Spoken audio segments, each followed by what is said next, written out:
Hello, Vinesh Phogat, ഇന്ത്യയുടെ Olympic സ്വപ്നങ്ങൾക്ക് സ്വർണ്ണ ചിറകുകൾ നൽകിയ പെൺകുട്ടി ആദ്യമായിട്ട് ഇന്ത്യക്ക് വനിതാ വിഭാഗത്തിൽ നിന്ന് ഒളിമ്പിക്സിൽ ഒരു ഗോൾഡ് മെഡൽ കിട്ടും എന്ന പ്രതീക്ഷയ്ക്ക് ഉണർവേകിയ പെൺകുട്ടി അവൾ പുറത്തായിരിക്കുകയാണ്.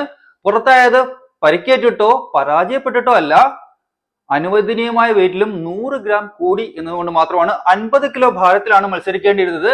വിനേഷിന്റെ വെയിറ്റ് തൂക്കിയപ്പോൾ 50 കിലോയും 100 ഗ്രാമും, അതായത് വെറും 100 ഗ്രാം വെയിറ്റ് കൂടിയത് കൊണ്ടാണ് അവർ പുറത്തായത്. നമ്മൾ സാധാരണ സ്മാർട്ട് ഫോണിന്റെ വെയിറ്റ് 100-150 ഗ്രാം ഉണ്ടാകും എന്നുള്ള കാര്യം കൂടി ഓർക്കുക. അപ്പോൾ നിങ്ങൾക്ക് മനസ്സിലാവും ഈ 100 ഗ്രാം എന്നുള്ളത് എത്ര തുച്ഛമായ വെയിറ്റ് ആണെന്ന്. എന്നിട്ടും ആ പെൺകുട്ടി പുറത്തായി. അതിന് കാരണമായിട്ട് ഇന്റർനാഷണൽ റെസ്ലിംഗ് ഫെഡറേഷൻ പറഞ്ഞത് റൂൾസ് ആർ റൂൾസ്. അവരുടെ നിയമത്തിന്റെ 11ാമത്തെ ക്ലോസ് അനുസരിച്ച് അനുവദനീയമായ വെയിറ്റിലും 100 ഗ്രാമോ 1 ഗ്രാമെങ്കിലും കൂടിയാൽ പോലും അനുവദിക്കാൻ സാധിക്കില്ല എന്ന് തന്നെയാണ്. Rules R rules, rules cannot be changed. അപ്പോ ഈ കാരണം ഇതെങ്ങനെ സംഭവിച്ചു? ഇതിന് പിന്നിൽ എന്തെങ്കിലും ഗൂഢാലോചനയുണ്ടോ? വിനേഷ് ഫോഗട്ടിനെ തകർക്കാനും അവളുടെ സ്വർണ്ണ സ്വപ്നങ്ങളെ ഇല്ലാതാക്കാനും ആരെങ്കിലും ഗൂഢതന്ത്രം നടത്തിയിട്ടുണ്ടോ? അതോ സാധാരണഗതിയിൽ സംഭവിക്കുന്ന ഒരു കാര്യമാണോ ഇത്? എന്തുകൊണ്ടാണ് ഇങ്ങനെ ഒരു കാര്യം ഈ ഒളിമ്പിക് ചരിത്രത്തിൽ തന്നെ, റെസ്ലിംഗ് ചരിത്രത്തിൽ തന്നെ ആദ്യമായിട്ടാണ്, ഒളിമ്പിക്സിന്റെ റെസ്ലിംഗ് ചരിത്രത്തിൽ ആദ്യമായിട്ടാണ് ഇങ്ങനെ ഒരാൾ വെയിറ്റിൽ പ്രശ്നം മൂലം പുറത്താകുന്നത് എന്നാണ് പറയപ്പെടുന്നത്. അപ്പോൾ എന്തുകൊണ്ടാണ് ഇന്ത്യയുടെ ഈ പുത്രി, ഇന്ത്യയുടെ ഗുസ്തി താരങ്ങളിൽ ഏറ്റവും അധികം മെഡൽ സാധ്യത കൽപ്പിക്കപ്പെട്ടിരുന്ന ഈ പെൺകുട്ടി എന്തുകൊണ്ടാണ് പുറത്തായത്? എല്ലാം നമുക്ക് വിശദമായിട്ടൊന്ന് പരിശോധിക്കാം. അതിനു മുമ്പ് ഇതിനെ സംബന്ധിച്ച് നമ്മുടെ ചീഫ് മെഡിക്കൽ ഓഫീസർ, ഒളിമ്പിക് ടീമിന്റെ ചീഫ് മെഡിക്കൽ ഓഫീസറായ ഡോക്ടർ ദിക്ഷ പർദിവാലയും Indian Olympic Association president PT. ഉഷയും ചേർന്ന് നടത്തിയ ഒരു സ്റ്റേറ്റ്മെന്റ്, ചേർന്ന് പുറത്തിറക്കിയ ഒരു സ്റ്റേറ്റ്മെന്റ് നമുക്കൊന്ന് കാണാം. അതിനുശേഷം ബാക്കി സംസാരിക്കാം. The calculation from the nutritionist which is done is athlete specific, and Vinesh's nutritionist felt that the usual amount that she takes is about 1.5 kilograms totally over the day, which gives enough energy for the bouts. Sometimes there's also a factor of a rebound weight gain following competition. Now Vinesh had 3 bouts, and hence to prevent any dehydration, some amount of water had to be given. We found that her post-participation weight was increased more than normal, and the coach initiated the normal process of weight cut that he has always employed with Vinesh. This is something that's worked with her for a long period of time. He felt confident that this would be achieved, and over the night we went ahead with the weight cut procedure. However, in the morning we found that despite all of our efforts, her weight was 100 grams over her 50 kilogram weight category, and hence she was disqualified. അപ്പോൾ doctor Pardiwala പറയുന്നത് wait കുറയ്ക്കാനുള്ള എല്ലാ രീതികളും പ്രയോഗിച്ചു. ഇത് ഒരു athlete based ആണ്. ഓരോ വ്യക്തിക്കും അവരുടെ ശരീരഘടനയും ശരീരത്തിന്റെ രീതിയും ഒക്കെ വ്യത്യസ്തമായിരിക്കും. അതിനനുസരിച്ചാണ് ഈ വെയിറ്റ് റിഡക്ഷനുള്ള പ്രൊസീജിയർ ഇംപ്ലിമെന്റ് ചെയ്യുന്നത്. അപ്പോൾ അതിനെപ്പറ്റി പറയുന്നതിന് മുമ്പ് ഈ വിനേഷ് ഫോഗട്ട് എന്ന് പറയുന്നത് ഫോഗട്ട് സിസ്റ്റേഴ്സിലെ 6 പേരിൽ ഒരാളാണ്. മഹാവീർ ഫോഗട്ടിന്റെ മകളല്ല വിനേഷ് ഫോഗട്ട്. യഥാർത്ഥത്തിൽ അദ്ദേഹത്തിന്റെ അനിയന്റെ മകളാണ്. വിനേഷ് ഫോഗട്ടും പ്രിയങ്ക ഫോഗട്ടും അദ്ദേഹത്തിന്റെ അനിയന്റെ മക്കളാണ്. അനിയൻ മരിച്ചതിന് ശേഷം ഇവരുടെ കൂടെ സംരക്ഷണ അദ്ദേഹം ഏറ്റെടുക്കുകയായിരുന്നു. ഈ ഫോഗട്ട് സിസ്റ്റേഴ്സിന്റെ കഥയാണ് നമ്മൾ ദംഗൽ എന്ന സിനിമയിൽ കണ്ടത്. ആമിർ ഖാൻ നായകനായ സിനിമയായിരുന്നു. വലിയ വിജയം നേടിയ സിനിമയായിരുന്നു. ചൈനയിൽ റെക്കോർഡ് കളക്ഷൻ ഇട്ട സിനിമയായിരുന്നു. അപ്പോ അദ്ദേഹത്തിന്റെ ആ മനോവീര്യവും അദ്ദേഹത്തിന്റെ മനക്കരുത്തും ഒക്കെ തന്നെയാണ് ഈ പെൺകുട്ടികൾക്കും കിട്ടിയിരിക്കുന്നത്. അതല്ലായിരുന്നുവെങ്കിൽ ഈ വിനേഷ് ഫോഗട്ട് ഒളിമ്പിക്സിൽ എത്തില്ലായിരുന്നു എന്നാണ് യാഥാർത്ഥ്യം. 2016 ഒളിമ്പിക്സിൽ ചെല്ലുമ്പോൾ, റിയോ ഒളിമ്പിക്സിൽ ചെല്ലുമ്പോൾ അവൾ പരിക്ക് മൂലം പുറത്താവുകയാണ് ഉണ്ടായത്. അന്ന് 21 വയസ്സ് മാത്രമായിരുന്നു പ്രായം. അന്ന് വിനേഷ് ഫോഗട്ട് പരിക്ക് മൂലം പുറത്തായി. പിന്നീട് ടോക്കിയോ ഒളിമ്പിക്സിലേക്ക് വന്നപ്പോൾ ഇന്ത്യയുടെ മെഡൽ പ്രതീക്ഷയായിരുന്നു വിനേഷ് ഫോഗട്ട്. പക്ഷേ നിർഭാഗ്യം എന്ന് പറയാം, അതല്ലെങ്കിൽ ഓവർ കോൺഫിഡൻസ് വേണമെങ്കിൽ പറയാം, ക്വാർട്ടർ ഫൈനൽ പോലും കടക്കാതെ ആദ്യത്തെ റൗണ്ടിൽ തന്നെ വിനേഷ് ഫോഗട്ട് ടോക്കിയോ ഒളിമ്പിക്സിൽ നിന്ന് പുറത്തായിരുന്നു. അതിനുശേഷം ഈ ഒളിമ്പിക്സിലേക്ക് എത്തിയത്, ഈ ഒളിമ്പിക്സിൽ ക്വാളിഫൈ ചെയ്തത് ആ പെൺകുട്ടിയുടെ മനക്കരുത്ത് കൊണ്ട് മാത്രമാണ്. വിനേഷ് ഫോഗട്ടിന് ഡയറക്റ്റ് സെലക്ഷൻ ഒളിമ്പിക്സിലേക്ക് കിട്ടിയില്ല. അതിന് കാരണം കഴിഞ്ഞ വർഷം സെലക്ഷൻസ് നടക്കുമ്പോൾ ആ പെൺകുട്ടി മറ്റ് പെൺകുട്ടികൾക്ക് നീതി കൊടുക്കാൻ വേണ്ടിയുള്ള ഒരു സമരത്തിലായിരുന്നു. സാക്ഷി മല്ലിക്കും വിനേഷ് ഫോഗട്ടും ഒക്കെ റെസ്ലിംഗ് ഫെഡറേഷൻ ഓഫ് ഇന്ത്യയുടെ പ്രസിഡന്റ് ആയിരുന്ന ബ്രിജ്ഭൂഷൺ ശരൺ സിംഗിനെതിരെ സമരം നയിക്കുകയായിരുന്നു ഡൽഹിയിലെ ജന്തർ മന്ദിറിൽ. സമരത്തിന് കാരണം ഒരു മൈനർ അടക്കം 7 പെൺകുട്ടികൾക്കെതിരെ അയാൾ നടത്തിയ ലൈംഗിക പീഡനം. 7-ലധികം പെൺകുട്ടികൾ ഉണ്ടായിരുന്നു, പക്ഷെ പരാതിപ്പെടാൻ 7 പേർ മാത്രമേ വന്നുള്ളൂ എന്നാണ് യാഥാർത്ഥ്യം. അയാൾക്കെതിരെ നടപടിയെടുക്കാൻ ഗവൺമെന്റ് പോലും വിറച്ചു നിന്നു. ഗവൺമെന്റ് പോലും അയാൾക്ക് മുന്നിൽ മുട്ടുമടക്കിയ അവസ്ഥയായിരുന്നു. അവസാനം ഗത്യന്തരമില്ലാതെയാണ് അയാളെ പ്രസിഡന്റ് സ്ഥാനത്ത് നിന്ന് നീക്കിയത്. എന്നിട്ട് അയാളുടെ തന്നെ അനുയായി, അയാളുടെ ഒരു കളിപ്പാവയെ ആ സ്ഥാനത്ത് പ്രതിഷ്ഠിച്ചു. അയാളുടെ പേര് സഞ്ജയ് സിംഗ് എന്നാണ്. അപ്പോൾ ബ്രിജ്ഭൂഷൺ ശരൺ സിംഗിന്റെ ശക്തി എന്താണെന്ന് നിങ്ങൾക്ക് അറിയണമെങ്കിൽ അയാൾ അതിനുശേഷം ഇലക്ഷനിൽ നിൽക്കാൻ തീരുമാനിച്ചു. പക്ഷെ BJPക്ക് അവിടെയും വഴിയൊന്നുമില്ലായിരുന്നു. അയാളുടെ കാല് പിടിച്ചു. കൈസർഗഞ്ചിലെ MP ആയിരുന്നു അദ്ദേഹം. കാല് പിടിച്ചതിനെ തുടർന്ന് അയാൾ അവിടെയും അയാളുടെ തീരുമാനത്തിൽ കോംപ്രമൈസ് ആയി. അയാൾ പറഞ്ഞു, ഞാൻ മത്സരിക്കുന്നില്ല, പക്ഷെ എന്റെ മകൻ മത്സരിക്കും. അങ്ങനെ കരൺ ഭൂഷൺ സിംഗ് എന്ന മകൻ കൈസർഗഞ്ചിൽ നിന്ന് മത്സരിച്ചു. ഇപ്പോൾ MP ആണ്. 1.5 ലക്ഷത്തോളം 1,40,000 വോട്ടിന്റെ ഭൂരിപക്ഷം നേടിയാണ് അയാൾ വിജയിച്ചത്. അപ്പോൾ ബ്രിജ്ഭൂഷൺ ശരൺ സിംഗിന്റെ ശക്തി നിങ്ങൾക്ക് മനസ്സിലായിട്ടുണ്ടാവും. അയാൾക്ക് ജനങ്ങൾക്കിടയിലുള്ള സ്വാധീനം മനസ്സിലായിട്ടുണ്ടാവും. അതായത് ജനങ്ങൾക്ക് ഒരു വ്യക്തി എങ്ങനെയാണ് എന്നുള്ള പ്രശ്നമല്ല, തങ്ങൾക്ക് ഗുണമുണ്ടോ അവനെ വിജയിപ്പിക്കും എന്നാണ് അവസ്ഥ.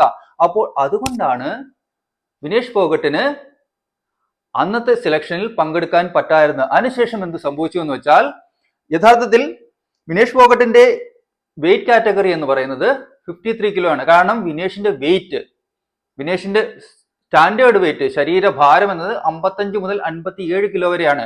സാധാരണഗതിയിൽ ഒരു റെസ്ലർ പങ്കെടുക്കുന്നത് തന്റെ ശരീരഭാരത്തിന് തൊട്ട് താഴെയുള്ള ഏത് കാറ്റഗറിയാണോ അതിലാണ് പങ്കെടുക്കുന്നത്. പക്ഷേ അതുകൊണ്ട് തന്നെ 53 കിലോ കാറ്റഗറിയിലാണ് വിനേഷ് ഫോഗട്ട് പങ്കെടുക്കേണ്ടിയിരുന്നത്. പക്ഷെ അതിന് പങ്കെടുക്കാൻ സാധിച്ചില്ല. അതിന് കാരണം അന്തിം പങ്കൽ എന്ന മറ്റൊരു പെൺകുട്ടി ഓൾറെഡി അതിൽ ക്വാളിഫൈ ആയിരുന്നു.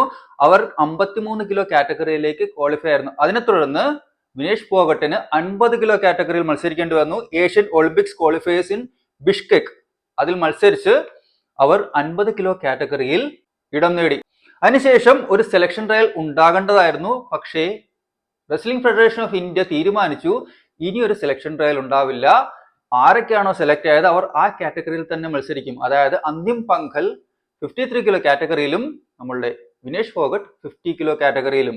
അതല്ലായിരുന്നു ഒരു സെലക്ഷൻ ട്രയൽ ഉണ്ടായിരുന്നുവെങ്കിൽ അന്തിം പങ്കലുമായിട്ട് ഒരു ബൗട്ട് നടത്തി വിനേഷ് ഫോഗട്ടിന് വേണമെങ്കിൽ 53 കിലോയിൽ വരാമായിരുന്നു. കാരണം ഇതേ അന്തിം പങ്കൽ പാരീസ് ഒളിമ്പിക്സിൽ ചെന്ന് ആദ്യ റൗണ്ടിൽ തന്നെ പുറത്തായി തിരിച്ചു വന്നിട്ടുണ്ട്. അത് മാത്രമല്ല അവരുടെ അക്രഡിറ്റേഷനും ക്യാൻസൽ ആയിട്ടുണ്ട്. കാരണം അവരുടെ അക്രഡിറ്റേഷൻ കാർഡ് ഉപയോഗിച്ച് അവരുടെ സഹോദരി ഒളിമ്പിക് വില്ലേജിൽ കടന്നു. അവർ പിടിക്കപ്പെട്ടു. പോലീസ് അറസ്റ്റ് ചെയ്തു. പിന്നെ ഇന്ത്യൻ ഒളിമ്പിക് അസോസിയേഷൻ ഇടപെട്ടാണ് അവരെ മോചിപ്പിച്ചത്. എന്തായാലും അവർ തിരിച്ചു വരുന്നുണ്ട്. തിരിച്ചു വരാനുള്ള തയ്യാറെടുപ്പിലാണ്. ഓൾറെഡി ടിക്കറ്റ് ഒക്കെ ബുക്ക് ചെയ്തു എന്നാണ് ന്യൂസ് റിപ്പോർട്ട്സ് പറയുന്നത്. എന്തായാലും അന്തിം പങ്കലിനും മെഡലൊന്നും കിട്ടിയില്ല. അപ്പോ ബേസിക്കലി ഇവിടെ തന്നെ ഗൂഢാലോചന നടന്നിരുന്നു വിനേഷ് ഫോഗട്ടിനെ മത്സരിപ്പിക്കാതിരിക്കാൻ. പക്ഷെ ആ പെൺകുട്ടി, മനക്കരുത്തുള്ള പെൺകുട്ടി, ശക്തിയായ പെൺകുട്ടി, അവളുടെ തീരുമാനത്തിൽ, അവളുടെ ശ്രമത്തിലാണ് അവൾ പാരീസ് ഒളിമ്പിക്സ് വരെ എത്തിയത്. അപ്പോൾ ആ പെൺകുട്ടിയിലൂടെ മെഡൽ വരുന്നതിൽ ചിലർക്കെങ്കിലും പ്രശ്നമുണ്ടാവും. തങ്ങൾ തകർക്കാൻ ശ്രമിച്ച ഒരു പെൺകുട്ടിയിലൂടെ ഇന്ത്യയിലേക്ക് ഗോൾഡ് മെഡൽ വരുന്നത് പലർക്കും ഇഷ്ടപ്പെടില്ല, പലർക്കും ദഹിക്കില്ല. കാരണം വനിതാ വിഭാഗത്തിൽ ആദ്യത്തെ ഗോൾഡാണ് ഒളിമ്പിക്സിൽ നിന്നുള്ളത്. ഈ പെൺകുട്ടി വിജയിച്ചിരുന്നു എങ്കിൽ അങ്ങനെ ആകുമ്പോൾ അത് ചരിത്രത്തിൽ എഴുതപ്പെടും. ഈ ചരിത്രത്തിൽ എഴുതപ്പെടുമ്പോൾ അത് വായിക്കുന്നവർക്ക് ഇതും കൂടി ചേർത്ത് വായിക്കും. ഇവൾ അതിനും 1 വർഷം മുമ്പ് സമരത്തിലായിരുന്നു. ഇന്ത്യൻ റെസ്ലിംഗ് ഫെഡറേഷൻ പ്രസിഡന്റിനെതിരെ, അയാളുടെ സെക്ഷൽ അബ്യൂസ് ചാർജസിനെതിരെ. അയാൾ കുറേയധികം പെൺകുട്ടികളെ സെക്ഷലി അബ്യൂസ് ചെയ്തു എന്നാണ് ചാർജ്. പോലീസ് FIR ഇട്ട് അന്വേഷണം നടക്കുന്നുണ്ട്. പക്ഷെ അതൊന്നും എവിടെയും എത്തില്ല എന്നാണ് സാധാരണഗതിയിൽ നമുക്ക് മനസ്സിലാവുന്നത്. കാരണം ഇവരൊക്കെ ഭരിക്കുന്നവരാണ്, ഭരണത്തിലിരിക്കുന്നവരാണ്, ശക്തമായവരാണ്. അവർക്ക് ജനങ്ങളുടെ പിന്തുണയുമുണ്ട്. അവരുടെ കോൺസ്റ്റിറ്റ്യുവൻസിയിലുള്ള ജനങ്ങളെ മാത്രം നോക്കിയാൽ മതി, മറ്റെങ്ങും നോക്കണ്ട. അയാൾ പാർട്ടിയില്ലാതെ നിന്നാൽ പോലും ജയിക്കും എന്നാണ് അവസ്ഥ. അങ്ങനെയുള്ളപ്പോൾ അയാൾക്കെതിരെ നടപടി വരുമെന്ന് നിങ്ങൾ തെറ്റിദ്ധരിക്കരുത്. അതൊക്കെ വെറും മിഥ്യാധാരണകൾ മാത്രമാണ്. അപ്പോ ഇങ്ങനെ മത്സരിച്ച് ജയിച്ച ഒരു പെൺകുട്ടി വിജയിച്ചാൽ അത് ഈ പല തലതൊട്ടപ്പന്മാർക്കും പണിയാകും എന്നുള്ളത് കൊണ്ട് അവർ ആഗ്രഹിച്ചിരുന്നിരിക്കാം ഇവർ ജയിക്കരുതെന്ന്, ഈ പെൺകുട്ടി ജയിക്കരുതെന്ന്. പക്ഷെ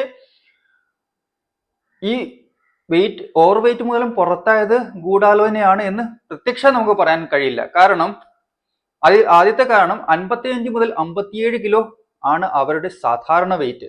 അവർ വെയിറ്റ് റെഡ്യൂസ് ചെയ്ത്, വെള്ളമൊക്കെ കുടിക്കാറുണ്ട്, റെഡ്യൂസ് ചെയ്തിട്ടാണ് ഈ 50ലേക്ക് എത്തിക്കുന്നത്. 53 കിലോ കാറ്റഗറിയിലായിരുന്നെങ്കിൽ അവർക്ക് കൂളായിട്ട് ആ വെയിറ്റിൽ എത്തിക്കാമായിരുന്നു. പക്ഷെ ഇവിടെ അവർ ഗെയിം കളിച്ച് അവരെ അതിൽ പങ്കെടുപ്പിച്ചില്ല, അതിൽ മത്സരിപ്പിക്കാൻ ശ്രമം നടത്തിയില്ല. അന്തിം പങ്കൽ എന്നൊരു പെൺകുട്ടിയാണ് പോയത്. അവർ ആദ്യ റൗണ്ടിൽ തന്നെ പുറത്താവുകയും ചെയ്തു. എന്തായാലും അപ്പോ ഈ മത്സരത്തിന് ശേഷം മത്സരം 3 ബൗട്ട്സ് കണ്ടിന്യൂസ്ലി ഉണ്ടായിരുന്നു. അപ്പോൾ ശരീരഭാരം നിയന്ത്രിക്കുന്നതിനോടൊപ്പം ഇവർക്ക് മത്സരിക്കാനുള്ള എനർജിയും വേണം. ശരീരഭാരം നിയന്ത്രിച്ചിട്ട് മത്സരിക്കാനുള്ള എനർജി ഇല്ലെങ്കിൽ ഒരു കാര്യമില്ല. അപ്പോൾ അവർ മത്സരിച്ചു. മത്സരത്തിനിടയ്ക്ക് റിഫ്രഷ്മെന്റ് എടുക്കേണ്ടി വന്നു. ഇടയ്ക്ക് സോൾട്ടും എടുത്തു. ഈ സോൾട്ട് ചെന്നുള്ള പ്രശ്നം വെച്ചാൽ സോൾട്ട് വെള്ളം പിടിച്ചു വെക്കും, വെള്ളം പെട്ടെന്ന് റിലീസ് ചെയ്യില്ല ബോഡിയിൽ നിന്ന്. അപ്പോൾ സോൾട്ടും ഒക്കെ എടുത്തു. അങ്ങനെയുള്ളപ്പോൾ അവരുടെ വെയിറ്റ് 52.7 കിലോ ആയിട്ട് കൂടി. അതിനുശേഷം ഈ വെയിറ്റ് ചെക്ക് ചെയ്യുന്നതിനും ഈ മത്സരങ്ങൾക്കും ഇടയിൽ 12 മണിക്കൂർ സമയമുണ്ടായിരുന്നു. അതായത് ഒരു രാത്രി മുഴുവൻ സമയമുണ്ടായിരുന്നു. ആ രാത്രി ആ പെൺകുട്ടി ഉറങ്ങിയില്ല. അവരുടെ ഫിസിയോ ഈ വെയിറ്റ് കുറയ്ക്കാനുള്ള ശ്രമങ്ങൾ തുടങ്ങി. അവർക്കുള്ള പേഴ്സണൽ ഡോക്ടറാണുള്ളത്. അയാളാണ് പ്രൊസീജിയർ നടപ്പിലാക്കുന്നത്. കാരണം ഈ ചെയ്യുന്ന പരിപാടി എന്ന് വെച്ചാൽ ഈസി അല്ല. നമ്മൾ കാണുമ്പോൾ കേൾക്കുമ്പോൾ ഈസി എന്ന് ചിലപ്പോഴെങ്കിലും ചിലർക്കെങ്കിലും തോന്നാം. പക്ഷേ ഒട്ടും അക്സെപ്റ്റബിൾ അല്ലാത്ത ഒരു രീതിയാണ്. കാരണം ശരീരത്തെ അത്രയേറെ ക്ഷീണിപ്പിക്കുകയാണ്, ശരീരത്തിന്റെ അതിന്റെ എക്സ്ട്രീംസിലേക്ക് കൊണ്ടുപോവുകയാണ്. ഉദാഹരണത്തിന് ഇപ്പോൾ തന്നെ വിനേഷ് ഫോഗട്ട് ഒരു രാത്രി മുഴുവൻ ഉറങ്ങിയില്ല, 12 മണിക്കൂർ ഉറങ്ങിയില്ല, വെള്ളം കുടിച്ചില്ല, കണ്ടിന്യൂസ്ലി വർക്കൗട്ട് ചെയ്തു. ആ വർക്കൗട്ട് ചെയ്യുന്നത് കട്ടിയുള്ള വസ്ത്രം ധരിച്ചിട്ട് കൂടുതൽ സെറ്റ് ഔട്ട് ചെയ്യാനുള്ള രീതിയിലായിരുന്നു വർക്കൗട്ട് ചെയ്തത്. ഒന്നും കഴിച്ചില്ല. ഒന്ന് ആലോചിച്ച് നോക്കൂ, വെള്ളം കുടിക്കാതെ ഒന്നും കഴിക്കാതെ throughout the night workout ചെയ്യുന്നതിനെ പറ്റി നമ്മളാണെങ്കിൽ കുഴഞ്ഞു വീഴും. ഞാനാണെങ്കിൽ കേട്ടാൽ തന്നെ കുഴഞ്ഞു വീഴും. ആ രീതിയിലാണ് കാര്യങ്ങൾ. അതിനുശേഷം സോനാബാത്ത് എടുത്തു. അങ്ങനെ ഏതൊക്കെ രീതിയിൽ സെറ്റ് ഔട്ട് ചെയ്യാമോ അതെല്ലാം ചെയ്തു. അങ്ങനെയാണ് 50-100ലേക്ക് എത്തിയത്. 50 കിലോയും 100 ഗ്രാമും. അതിൽ കൂടുതൽ കുറയുന്നുണ്ടായിരുന്നില്ല.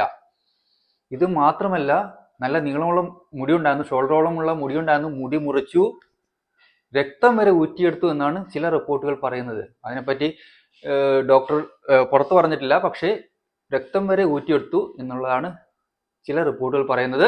മുടി മുറിച്ചു എന്നുള്ളത് നമുക്ക് കാണാൻ പറ്റും. അങ്ങനെ ഏതൊക്കെ രീതിയിൽ കഴിയുമോ ആ രീതിയിലെല്ലാം ശ്രമിച്ചു ആ പെൺകുട്ടിയുടെ വെയിറ്റ് കുറയ്ക്കാൻ. പക്ഷെ നിർഭാഗ്യം എന്ന് പറയട്ടെ, വെയിറ്റ് അപ്പോഴും 50 കിലോയും 100 ഗ്രാമുമാണ്. എന്ത് ചെയ്യാൻ പറ്റും?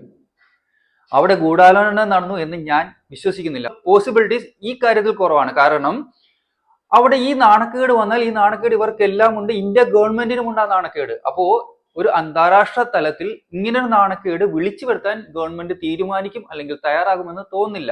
ബ്രിജ്ഭൂഷന്റെ ഏതെങ്കിലും അനുയായി അവിടെ ഉണ്ടെങ്കിൽ അവർ പണി കൊടുക്കാം. പക്ഷേ ഈ കാര്യങ്ങളെല്ലാം ചെയ്യുമ്പോൾ വെയിറ്റ് കുറയേണ്ടതാണ്. ഇത് കണ്ടപ്പോൾ എനിക്ക് ഓർമ്മ വന്നത് ഖോഖോ എന്ന സിനിമയിൽ മമതയുടെ കഥാപാത്രത്തെയാണ്. ആ കഥാപാത്രത്തിന് ഇതുപോലെ മത്സരത്തിന് തൊട്ട് മുമ്പ് വെയിറ്റ് എടുക്കുമ്പോൾ 1.5 കിലോ മറ്റോ കൂടുതലുണ്ട്. അപ്പോൾ കോച്ചായ രജിഷ വിജയൻ ചോദിക്കുന്നുണ്ട്, സാർ ഇത്ര മണിക്കൂറിനുള്ളിൽ കുറച്ചാൽ പോരെ? അപ്പോൾ അയാൾ പറയുന്നു, കുറച്ചിട്ട് വാ നോക്കാം. അതായത് കുറയ്ക്കാൻ പറ്റും നമുക്ക്.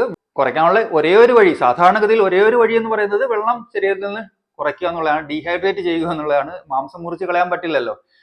അതും ഇവിടെ രക്തം വരെ ഊറ്റിയെടുത്തു, മുടി കട്ട് ചെയ്തു, എന്നിട്ട് പോലും അത് കുറഞ്ഞില്ല. ഈ വെയിറ്റ് എന്ന് പറയുന്നത് വളരെ വളരെ തുച്ഛമാണ്. ഈ മൊബൈൽ ഫോണിന്റെ അത്ര വെയിറ്റ് വരുള്ളൂ. 100-150 ഗ്രാം ആണ് ഈ മൊബൈൽ ഫോൺ തന്നെ. ഐഫോണൊക്കെ വരുമ്പോൾ 185 ഗ്രാമോളം വെയിറ്റ് ഉണ്ട്, 200 ഗ്രാമോളം വെയിറ്റ് ഉണ്ട്. അപ്പോൾ ആ ഒരു വെയിറ്റ് ആണ് ഈ പെൺകുട്ടിക്ക് ശരീരത്തിൽ കൂടുതലായിരുന്നത്. അതുകൊണ്ടാണ് അനുവദിക്കാത്തത്.